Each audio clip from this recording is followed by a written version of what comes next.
Assalamualaikum warahmatullahi wabarakatuh. Saya Intan Khairiyah akan membahas isu-isu terkini mengenai dunia pendidikan di Indonesia. Apa saja isu-isu tersebut? Mari kita dengarkan bersama. Nah, yang pertama adalah kualitas guru.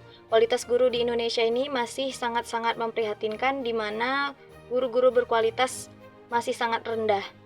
Pada saat ini, pemerintah masih terus melakukan inovasi-inovasi di mana untuk memecahkan solusi dari masalah kualitas guru adalah salah satunya dengan mengembangkan program pelatihan berkelanjutan dan meningkatkan standar seleksi guru.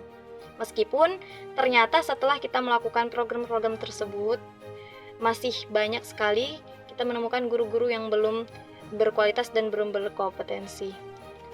Kemudian yang kedua adalah akses pendidikan. Nah, masalah akses pendidikan ini terutama terjadi di daerah terpencil dan daerah konflik, di mana akses pendidikan tidak semuanya sekolah mendapatkan pendidikan yang layak dengan fasilitas yang memadai.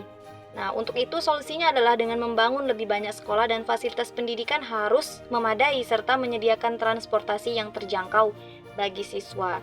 Nah, yang ketiga adalah kesenjangan pendidikan, di mana di Indonesia masih mengalami kesulitan dalam mendapatkan pendidikan berkualitas. Hal ini terjadi akibat perbedaan ekonomi di tiap daerah yang berbeda-beda. Nah, ini juga termasuk ke dalam letak geografis tiap daerah juga yang berbeda-beda dan dalam keadaan lingkungan sosial yang berbeda. Nah, untuk solusinya adalah dengan memberikan bantuan finansial kepada keluarga miskin. Nah, ini biasanya terjadi di pelosok-pelosok serta meningkatkan akses stabilitas dan mutu pendidikan di daerah terpinggirkan. Seperti itu. Kemudian yang keempat adalah kurikulum yang tidak relevan. Nah, di Indonesia ini banyak sekali perubahan-perubahan kurikulum. Nah, kurikulum pendidikan yang ketinggalan zaman tidak mempersiapkan siswa untuk menghadapi tuntutan dunia kerja dan terus berubah. Namun, kurikulum yang terus diperbarui ini justru terkadang mempersulit dunia pendidikan, di mana tidak semua guru di Indonesia mampu menerapkan perubahan kurikulum dan mampu melakukan inovasi terhadap kurikulum. Nah, solusi untuk ini adalah dengan menyesuaikan kurikulum dengan kebutuhan pasar kerja dan teknologi masa pendidikan. Jadi, untuk permasalahan dalam kurikulum ini, mau tidak mau, guru harus siap terhadap perubahan teknologi di masa depan. Yang kelima adalah kualitas sekolah swasta. Banyak sekolah swasta yang tidak memenuhi standar pendidikan yang ditetapkan oleh pemerintah. Nah, ini banyak sekali ya sekolah swasta yang bahkan pun belum terdaftar di pemerintahan. Untuk solusinya adalah dengan meningkatkan pengawasan terhadap sekolah swasta dan memberikan insentif bagi sekolah yang berhasil memenuhi standar. Standar ini ditentukan oleh pemerintah ya. Kemudian adalah kesenjangan teknologi. Tidak semua sekolah memiliki akses terhadap teknologi informasi dan komunikasi yang memadai. Hal ini sudah kita bahas sebelumnya ya, di mana tidak semua sekolah memiliki fasilitas yang memadai seperti teknologi. Tidak semuanya menikmati kecanggihan teknologi di masa kini. Solusi untuk itu adalah dengan memberikan bantuan teknologi kepada sekolah-sekolah yang membutuhkan serta menyediakan pelatihan bagi guru dalam pemanfaatan teknologi dalam pembelajaran. Karena ternyata berdasarkan hasil riset bahwa tidak semua guru-guru di Indonesia memanfaatkan kecanggihan teknologi. Selanjutnya adalah pendidikan yang inklusif. Siswa dengan kebutuhan khusus sering sekali tidak mendapatkan perhatian yang cukup dalam sistem pendidikan di Indonesia. Kemudian, yang kedelapan adanya kurangnya riset dan inovasi.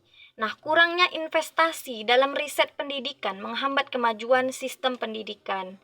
Nah, solusinya adalah dengan mendorong kolaborasi antara lembaga pendidikan, pemerintah, dan industri untuk melakukan riset dan pengembangan inovasi dalam pendidikan. Oke, langsung saja kita lanjut kepada yang kesembilan mengenai kesejahteraan guru, di mana banyak guru yang masih hidup dalam kondisi ekonomi yang sulit yang dapat mempengaruhi kualitas pengajaran mereka. Nah, kesejahteraan guru ini banyak sekali guru-guru yang merasa kekurangan dengan gaji atau honor yang diberikan karena minimnya honor atau gaji yang diberikan oleh lembaga-lembaga pendidikan ini. Ini sangat-sangat memprihatinkan hingga saat ini. Nah, solusinya bagaimana? Salah satunya adalah dengan meningkatkan upah dan kesejahteraan guru serta menyediakan fasilitas yang memadai bagi guru-guru di Indonesia. Nah, kemudian yang ke-10 adalah keterlibatan orang tua. Keterlibatan orang tua dalam pendidikan anak sering sekali berkurang. yang dapat mempengaruhi hasil belajar siswa. Solusinya adalah dengan meningkatkan kesadaran orang tua tentang pentingnya pendidikan serta memberikan pelatihan kepada mereka tentang bagaimana mendukung pelajaran anak di rumah. Baik, demikianlah isu-isu terkini mengenai pendidikan di Indonesia. Bagaimana menurut teman-teman semua? Semoga pendidikan di Indonesia semakin maju dan meningkat, dan pemerintah dapat menemukan solusi yang tepat untuk kedepannya. Baik, lebih dan kurangnya saya mohon maaf. Wabillahi taufiq walhidayah. Assalamualaikum warahmatullahi wabarakatuh.